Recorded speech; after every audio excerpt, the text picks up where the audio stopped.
plus. Non, c'est 2 plus 2, 4. Non, c'est la limite quand n tend vers plus l'infini de la somme de k égale 0 à n des 2 puissance moins k, le tout au carré égale 4. Non, c'est 3 factoriel 5 fois le produit des 1 sur 1 moins p puissance moins 4 avec p premier facteur de la série alternée des intégrales de sinus puissance k entre 0 et pi sur 2 multiplié par l'inverse de 20 arctangente. Bon, ce que vous venez de voir, c'est l'intro de la dernière vidéo de la chaîne YouTube Smart Science, qui s'intitule La guerre des maths, il me semble. J'avais pas mieux comme intro, du coup, je lui ai emprunté. Alors abonnez-vous à sa chaîne, hein. Il a le mérite de parler de maths, et ça, c'est déjà énorme. Et puis, il raconte des trucs sympas. Sur ce, je vous laisse, et bonne vidéo.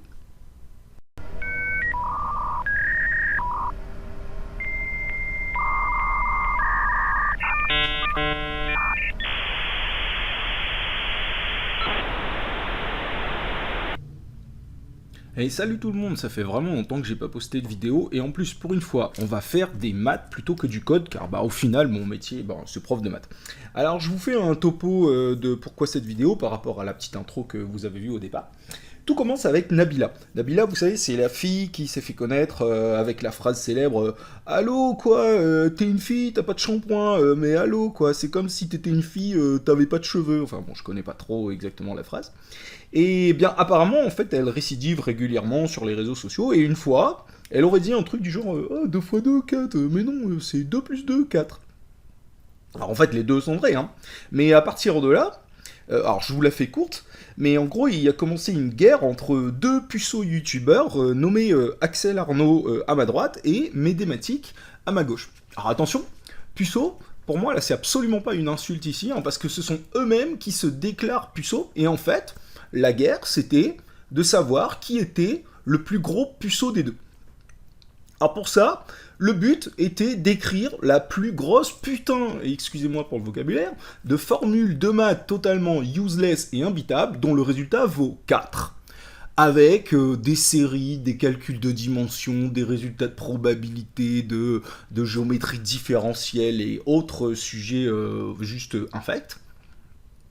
Ou à la fin, les dernières formules que j'ai pu voir dans une vidéo que je vous mettrai sûrement en commentaire, et que je vous conseille d'aller voir parce qu'elle est vraiment marrante. Juste, je sais plus ce que je disais. Ou à la fin, ils avaient des formules de maths qui rentrent même pas sur l'écran. Voilà, alors qui a gagné à la fin? Moi je vais dire que les deux sont puceaux ex aequo, et on plie le game à partir de là. Surtout que vous verrez que dans la vidéo, ils ont plus ou moins avoué, enfin même pas plus ou moins, c'est l'objet de la vidéo, ils ont avoué qu'en fait c'était une arnaque entre les deux pour faire monter un peu le score d'audience et puis rigoler un bon coup. Bon, nous, maintenant que cette guerre elle est finie, moi ce que je propose c'est qu'on essaye de faire quand même un petit peu de maths sur la phrase de Nabila. Et il me semble que Axel Arnaud, son but c'est de devenir prof de maths. Du coup, je vais lui proposer un petit exo de niveau seconde. Du coup, le jour où on l'accepte et qu'on lui donne son concours, il pourra le mettre sous son coude et l'utiliser. Alors, ce que Nabila ne remarque pas, c'est que 2 plus 2, ça fait bien 4, mais 2 fois 2, ça fait aussi 4, donc 2 plus 2 est égal à 2 fois 2. Du coup, 2 a une propriété intéressante qui est le fait que si j'ajoute 2 avec lui-même, ça donne le même résultat que si je multiplie 2 avec lui-même. Et on voit bien que pour la plupart des nombres, ça marche pas. Si par exemple je vous fais 3 plus 3, ça fait 6, 3 fois 3, ça fait 9, et 6 est bien différent de 9. Alors question qu'on pourrait se poser, c'est existe-t-il des nombres réels tels que l'addition avec lui-même est égale au résultat de la multiplication avec lui-même? Donc appelons x ce réel, donc soit x un réel, qui vérifierait quelle propriété, donc réel appartenant à un critère, qui vérifierait que x plus x est égal à x fois x. Et comment on résout ça? Si on simplifie, ça donne que 2x est égal à x au carré. Je me retrouve donc avec x au carré moins 2x, si je soustrais les deux termes, est égal à 0. Ça, j'ai un facteur commun qui est x, je vais pouvoir factoriser par x. X facteur de x moins 2 est égal à 0. Et ça, au niveau second, on sait faire. C'est une équation produit. On sait que quand un produit est égal à 0, l'un ou l'autre des facteurs est donc égal à 0, et il nous donnera une solution. Du coup, là, on se retrouve avec x est égal à 0, où x moins 2 est égal à 0, ce qui est équivalent au fait que x égale 2. On a donc deux solutions au problème, qu'on pourrait noter comme ça, S égale la solution 0 et la solution 2. Donc on avait déjà trouvé que 2 plus 2 était égal à 2 fois 2, et on note assez rapidement qu'effectivement 0 plus 0 est égal à 0 fois 0. Mais ce qu'on a obtenu comme résultat vraiment intéressant, c'est qu'il n'y a pas d'autres nombres vérifiant ce résultat. C'est les deux seuls possibles. On pourrait aller un peu plus loin je vais passer de page, en se disant, mais qu'est-ce qui se passe si par exemple ces deux nombres ils sont pas forcément égaux? Donc j'aurai deux nombres x et y, donc x et y sont des réels, tels que leur somme, x plus y, est égale à x fois y. Alors là, bien sûr, ce qu'il faudrait, ce serait par exemple pouvoir écrire y en fonction de x, obtenir une fonction, et les couples, les points sur ma courbe, donc les coordonnées des points sur cette courbe-là, seraient des solutions de cette équation. On s'en sort assez facilement, hein, parce que ça donnerait que, allez, on va le faire comme ça, on va mettre x égale xy, donc j'enlève le produit, xy moins y, ici je peux factoriser par y, donc je vais avoir x égale y facteur de x moins 1, et dès le moment où x moins 1 est différent de 1, c'est-à-dire si x moins 1 est différent de 0, pardon, donc si x est différent de 1, je me retrouve avec y égale x sur x moins 1, et voilà ma fonction à représenter. Donc si j'ai un nombre x, eh ben, je calcule y avec cette formule-là, et le couple xy que je vais obtenir va vérifier mon équation, qui est que la somme des deux est égale au produit des deux. Alors, effectivement, hein, si x est égal à 1, on peut regarder ce que ça donne. Ça fait un truc, on voit tout de suite que ça marche pas. Hein. Si x est égal à 1, on se retrouverait avec donc 1 plus y égale à 1 fois y, ce qui ferait que 1 plus y serait égal à y, et ça c'est absurde, donc c'est normal que 1 ne peut pas être une valeur solution de ce problème. En tout cas, il ne peut pas appartenir à la solution.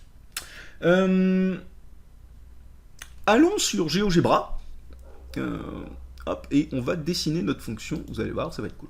Donc on va la taper, cette fonction, donc on va mettre y égale x sur x moins 1. Hop, et donc j'obtiens mon hyperbole. Alors vous voyez qu'on retrouve, donc tous les points de cette hyperbole sont solution de mon équation.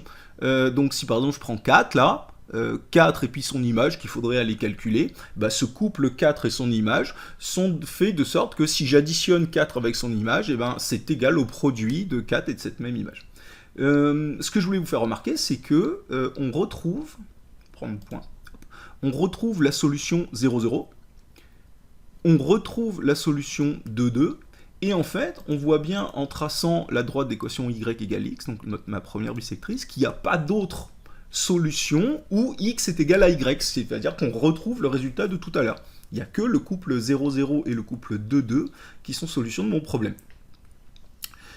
Mais, bon, on pourrait par exemple se dire, hop, si je reviens là, si par exemple j'avais dit x au 4, donc si x au 4, hop, et ben y sera égal donc à 4 sur 4 moins 1, c'est-à-dire 4 tiers. Et effectivement, si je fais 4 fois 4 tiers, bah ça fait 16 tiers. Et si je fais 4 plus 4 tiers, eh ben ça fait 3 fois 4, 12, ben 12 tiers plus 4 tiers. Oh là là, c'est dingue, ça fait bien 16 tiers. Donc 4 et 4 tiers sont bien des nombres qui, quand je les additionne entre eux ou quand je les multiplie entre eux, ça fait le même résultat. Dernière chose, on pourrait se dire, mais 0, 0 et 2, 2, ce sont des solutions entières à notre problème. Est-ce qu'il existerait d'autres solutions entières dans l'équation x plus y égale x fois y? En fait, rapidement, on voit que non.